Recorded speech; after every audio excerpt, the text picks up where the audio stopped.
সুপ্রিয় দর্শক, আসসালামু আলাইকুম। আপনাদের সবাইকে স্বাগত জানাচ্ছি এখনকার আলোচনায়। আপনাদের সঙ্গে আছি আমি সিরাজুল ইসলাম। দর্শক, অনেক গুরুত্বপূর্ণ খবর আছে। ইরানের সর্বোচ্চ নেতা দেশের সামরিক কাঠামোয় বিরাট বড় বড় পরিবর্তন এনেছেন।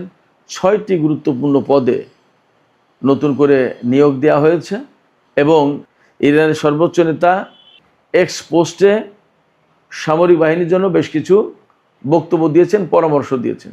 সেই বক্তব্যের একটা অংশে বলা হয়েছে যে গোয়েন্দা প্রস্তুতি বাড়াতে হবে আক্রমণাত্মক অভিযানের জন্য। তার মানে হচ্ছে সর্বোচ্চ নেতা শুধু ইরানের সামরিক বাহিনীর কমান্ড কাঠামোতে পরিবর্তন আনেননি, মনে হচ্ছে যে যুদ্ধ প্রস্তুতি জোরদার করার নির্দেশ দিয়েছেন এবং এটাও মনে হচ্ছে যে ইরান সম্ভবত আমেরিকার উপরে, অর্থাৎ আমেরিকা বলতে মেবি মধ্যপ্রাচ্যের যে সমস্ত মার্কিন ঘাঁটি এখনও টুকটাক আছে বা যে সমস্ত সেনা আছে তাদের বিরুদ্ধে হয়তো অভিযান চালাতে শুরু করতে পারে। আইআরজিসি বা সামরিক বাহিনীর উদ্দেশ্যে তিনি বিশেষ কিছু কথা বলেছেন, যে কথাগুলো খুবই গুরুত্বপূর্ণ। আপনারা শুনলে আমার বিশ্বাস যে আপ্লুত হবেন। আমি বিস্তারিত বলবো ভেতরে। সুপ্রিয় দর্শক, এই বিষয়গুলো নিয়ে আমরা আজকের ভিডিওতে বিস্তারিত কথা বলবো। আশা করি খুবই ইন্টারেস্টিং বিষয়গুলো আপনাদের ভালো লাগবে এবং আপনারা শেষ পর্যন্ত সঙ্গে থাকবেন। আর ভিডিও যদি ভালো লাগে তাহলে লাইক, কমেন্ট, শেয়ার করবেন এবং চ্যানেলটি সাবস্ক্রাইব করে প্লিজ সাথে থাকবেন। দর্শক, চলুন আমরা বিস্তারিত আলোচনা করি।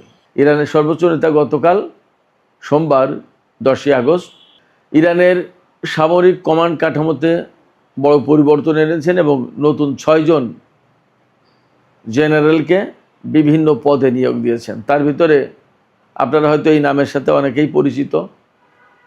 মেজর জেনারেল আলী আবদুল্লাহি, যিনি খাতামুল আম্বিয়া হেডকোয়ার্টার্সের প্রধান কমান্ডার ছিলেন কিছুদিন ধরে, তাকে ইরানের সশস্ত্র বাহিনীর চিফ অফ স্টাফ নিয়োগ দেওয়া হয়েছে। তার ডেপুটি করা হয়েছে ব্রিগেডিয়ার জেনারেল কিমার্স হায়দারিকে। আর আইআরজিসির প্রধান হিসেবে নিয়োগ দেওয়া হয়েছে মেজর জেনারেল আহমাদ ওয়াহিদিকে। আহমাদ ওয়াহিদি এর আগে ব্রিগেডিয়ার জেনারেল ছিলেন, তার পদোন্নতি দিয়ে মেজর জেনারেল করা হয়েছে। আর আহমাদ ওয়াহিদির ডেপুটি, অর্থাৎ আইআরজিসির ডেপুটি কমান্ডার যাকে নিয়োগ দেওয়া হয়েছেন, তিনি হচ্ছেন মেজর জেনারেল মোস্তফা ইজাদি। এদিকে আইআরজিসির নেভির কমান্ডার নিযুক্ত করা হয়েছে রিয়ার অ্যাডমিরাল হোসেন ইজাদিকে। ইরানের স্বেচ্ছাসেবক বাহিনী যেটা, যার সদস্য সংখ্যা বলা হয় 90 লাখ, প্রধান কমান্ডার হিসেবে নিয়োগ দেওয়া হয়েছে হুজ্জাতুল ইসলাম হোসেন তায়েবকে। এর কারণ হচ্ছে মূলত ইরানের উপরে যে আমেরিকা এবং ইসরায়েল হামলা শুরু করেছিল, সেই হামলায় ইরানের গুরুত্বপূর্ণ সেনা কর্মকর্তারা, কমান্ডাররা অনেকেই মারা গেছেন, শহীদ হয়েছেন। যার প্রেক্ষাপটে নতুন করে সামরিক কাঠামোতে পরিবর্তন আনতে হলো, নিয়োগ দেওয়া হলো। যে জেনারেল আহমাদ ওয়াহিদিকে এখন নতুন করে আইআরজিসির চিফ কমান্ডার বানানো হলো, তিনি কিন্তু একসময় আইআরজিসির চিফ কমান্ডার ছিলেন। পরবর্তীতে প্রেসিডেন্ট ইব্রাহিম রাইসির সময় তিনি স্বরাষ্ট্রমন্ত্রী ছিলেন।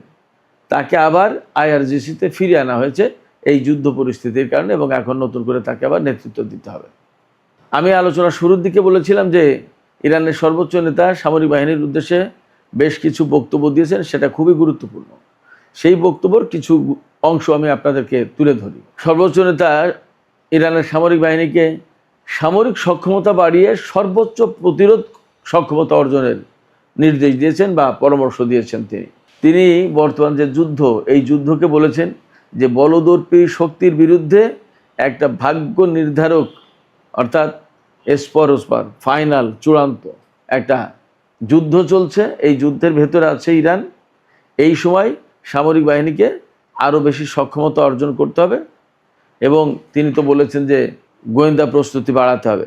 একই সাথে সামরিক বাহিনীর ভেতরে তিনি আরও কিছু বিষয় প্র্যাকটিস করার আহ্বান জানিয়েছেন। যেমন বিশেষ করে আইআরজিসির মধ্যে সাংস্কৃতিক সক্ষমতা এবং মান উন্নয়ন ঘটাতে হবে, অর্থাৎ সাংস্কৃতিক চর্চা। এই সাংস্কৃতিক চর্চা বলতে ইরানের জনজীবনে সামরিক বাহিনীতে কারবালার যে প্রভাব আছে, কারবালার যে চর্চা আছে সেগুলো, অর্থাৎ সেখানে ধর্মকর্ম, তাহাজ্জুদের নামাজ পর্যন্ত পড়া, এগুলো গুরুত্বপূর্ণ ব্যাপার। তাহাজ্জুদের নামাজ পড়া খুব গুরুত্বপূর্ণ এবং অনেক কমান্ডার তারা রেগুলার তাহাজ্জুদের নামাজ পড়ে।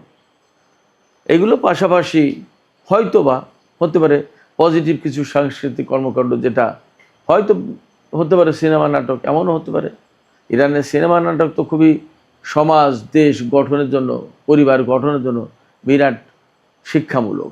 সর্বোচ্চ নেতা পরামর্শ দিয়েছেন যে আইআরজিসির প্রতিটি স্তরে ব্যবস্থাপনা ও কমান্ড কাঠামো আরও শক্তিশালী করতে হবে এবং সামরিক এই নেতৃত্বের ভেতরে আধ্যাত্মিকতা এবং বৈজ্ঞানিক ভিত্তি গড়ে তুলতে হবে, যার প্রেক্ষাপটে আইআরজিসি আধুনিক দক্ষতার উপর প্রতিষ্ঠিত হতে পারবে।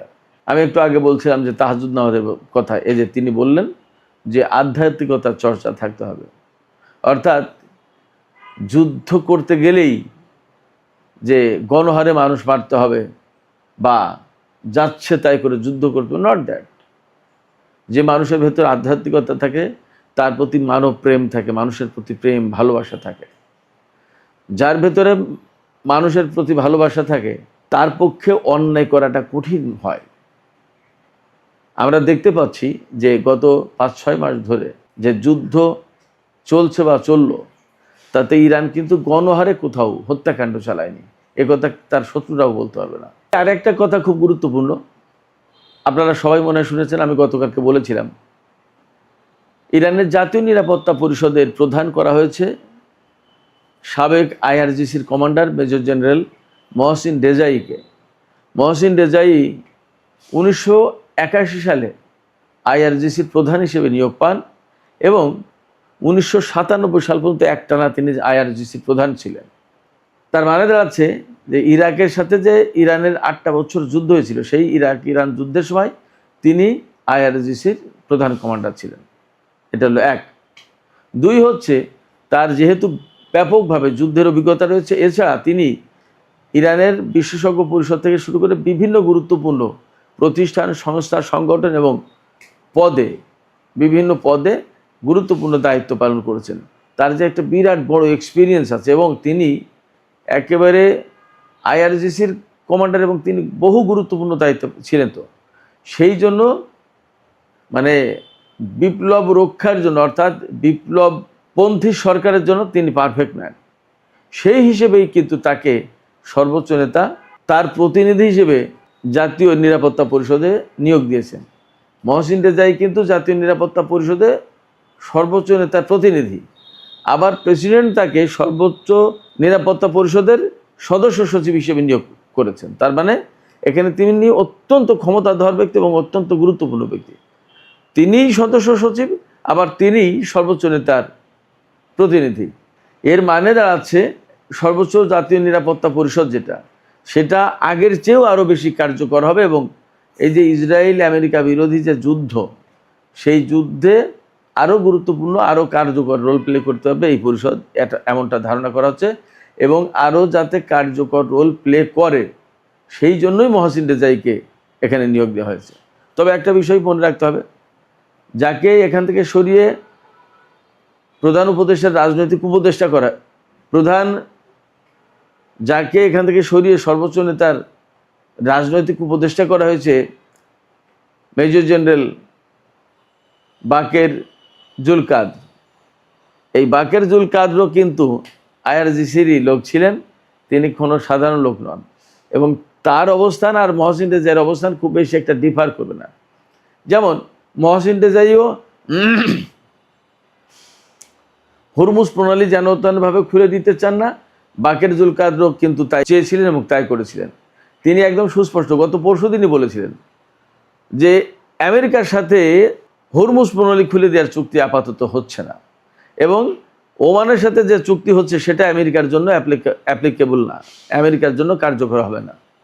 এবং মধ্যপ্রাচ্য থেকে যতক্ষণ পর্যন্ত আমেরিকা সেনা না সরাবে ততক্ষণ পর্যন্ত আমেরিকার জন্য এই হরমুজ প্রণালী খোলা হবে না, বাকের জুলকাদর বলেছিলেন। তার মানে এই মুহূর্তে পরমাণু কর্মসূচি চেয়ে কিন্তু আমেরিকা এই হরমুজ প্রণালীকে বেশি গুরুত্ব দিচ্ছে এবং আলোচনা, ডিপ্লোমেসি, সংবাদ, যত যা কিছু ঝগড়া কন্দল যা কিছু এখন এই মুহূর্তে কিন্তু হরমুজ প্রণালী খুলবে কি খুলবে না এইটা নিয়ে। সেই গুরুত্বপূর্ণ পয়েন্টে বাকের জুলকাদর এবং মহসিন রেজাই দুইজনের অবস্থানই একই, পার্থক্য কিছু নেই।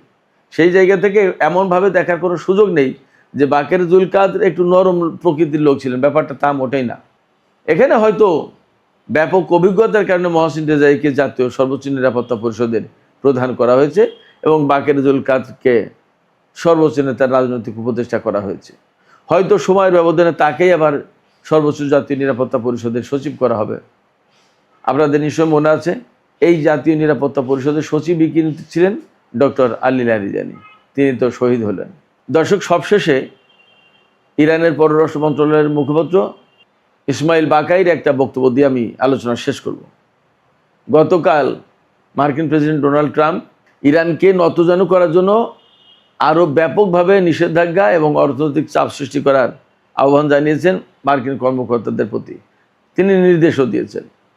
এর জবাবে ইসমাইল বাকাই, ইরানের পররাষ্ট্র মন্ত্রণালয়ের মুখপাত্র, তিনি বলেছেন যে আমেরিকা যে নীতি এতদিন অনুসরণ করে আসছে ইরানের বিরুদ্ধে, বিশেষ করে সর্বশেষ যে যুদ্ধের নীতি অনুসরণ করেছিলেন, এই সমস্ত সব কিছু ব্যর্থ হয়েছে। অর্থাৎ যুদ্ধ করেও তারা যখন ইরানকে নতজানু করতে পারেনি, তারা ব্যর্থ হয়েছে।